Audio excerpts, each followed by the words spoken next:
Thank you. Welcome back to another episode of the Harbour Kids Variety Hour. We've got a great show for you. Some great songs later on, and we'll have... Dog, your finger's on the lens. Sorry. Okay, now where was I? Oh, yes. We've got a great show planned for today. Some great songs with the sing-alongs with Bruce. Dog, you're in the shot again. Sorry, I was making sure the lens wasn't smudged. Okay. Trying to run a show here. As always, we'll start things off with sing-alongs with Bruce and Friends.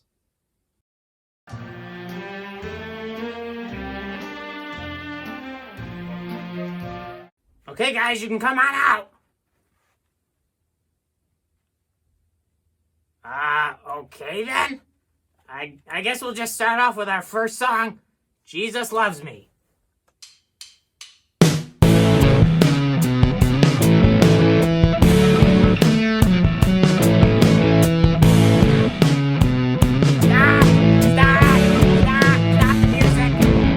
Did you guys switch the tracks out? Yeah. Yeah, man. Rock on.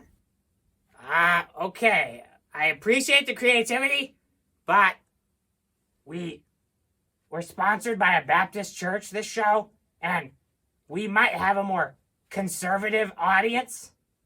So, can you guys just change out of your outfits and do the sing-along like we normally do? Oh, man. Not cool. This does not rock. Sorry about that, folks. Here's Jesus Loves Me.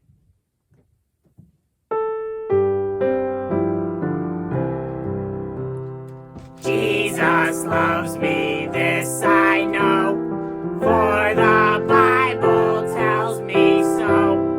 Little ones to him belong. They are weak, but he is strong. Yes, Jesus loves me. Yes, Jesus loves me. Yes, Jesus loves me. The Bible tells me so. And next we'll sing, He is able. He is able. He is able. I know he's able. I know my Lord is able to carry me through. He is able. He is able. I know he's able.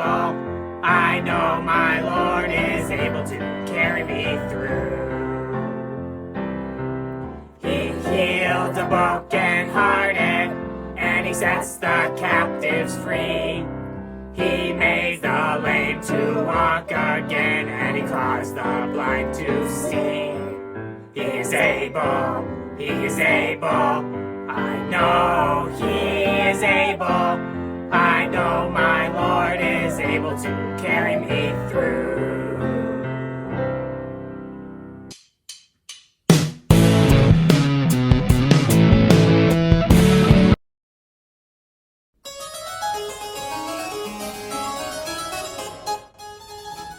Don't count your chickens.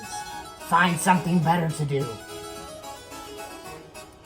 Fight fire with a giant, high-pressure fire hose. Yes. It's all fun and games until Ricky steals the fun and games. Come on, Ricky.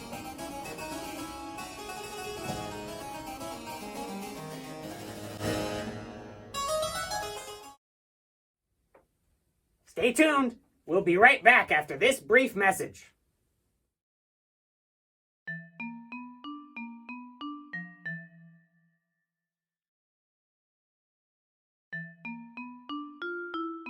Hello, real people.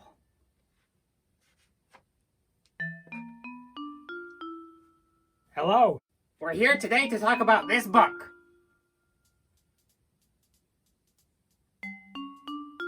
Okay.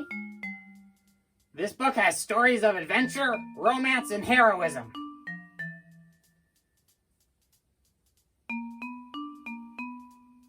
I like that. Me too. The book is also the best-selling book of all time. Wow. Okay. What do you think this book is called?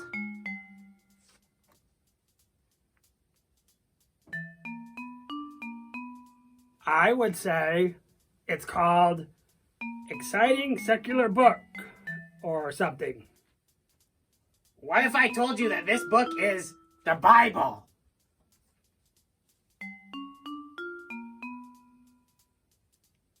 What? I am surprised by that.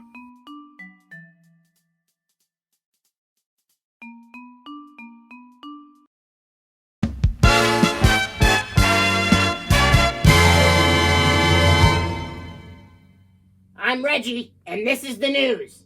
Our first story. A local resident claims to have made some surprising discoveries about diet. I'm pleased to welcome that resident, Mr. Sandwich, to the show. So, Mr. Sandwich. It's Mr. Sandwich, please.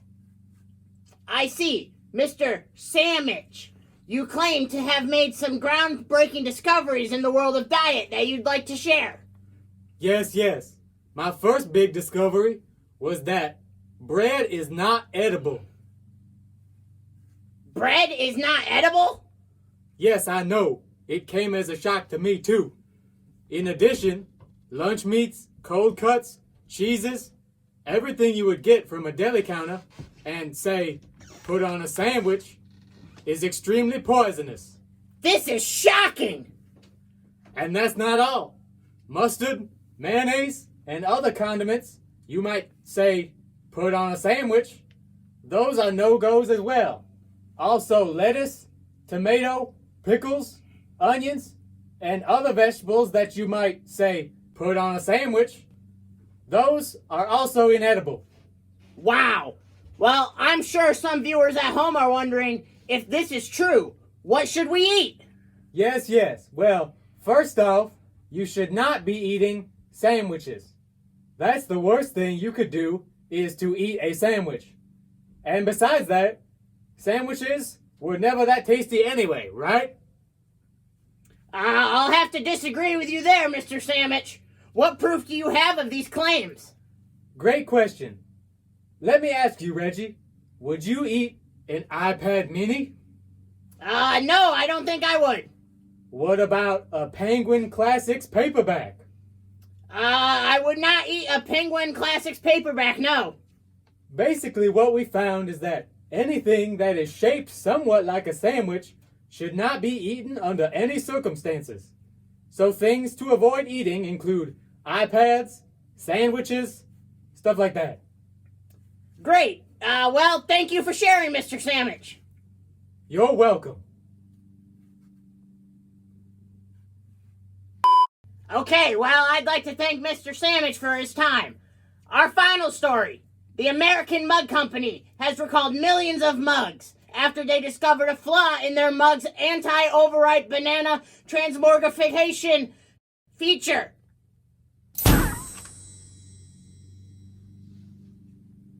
The mug company warns if a mug transforms into overripe bananas, the bananas may in fact age rapidly. Oh, that is gross. Ew. No, thank you. Well, this has been the news. Thank you, everybody. Ah!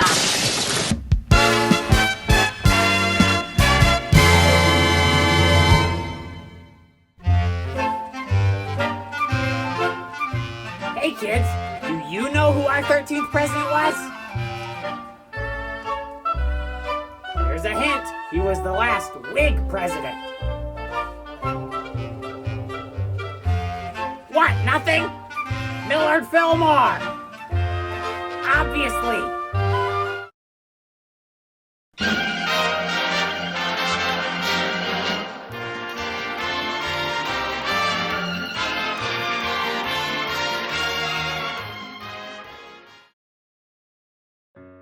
One day, while Jesus was teaching, many of the publicans, those who collected the taxes from the people, came to hear him, and many others who were called sinners by the Pharisees and the scribes.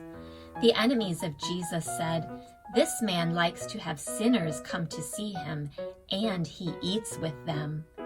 Then Jesus told a parable called the Lost Sheep to show why he was willing to talk with sinners. What man of you who has 100 sheep, if one of them is lost, does not leave his 99 sheep in the field and go after the one that is lost until he finds it? And when he has found it, he lays it on his shoulders, glad to see his lost sheep again.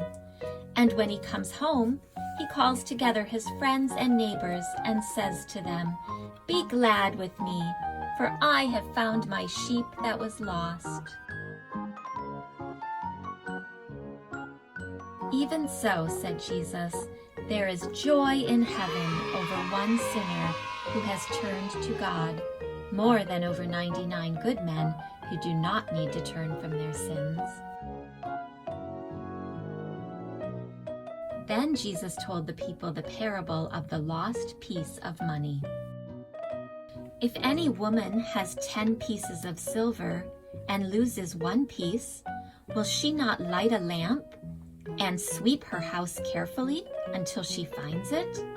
And when she has found it, she calls together her friends and neighbors, saying, "Be glad with me, for I have found the piece of silver that I had lost." Even so, there is joy among the angels of God over one sinner that turns from his sins.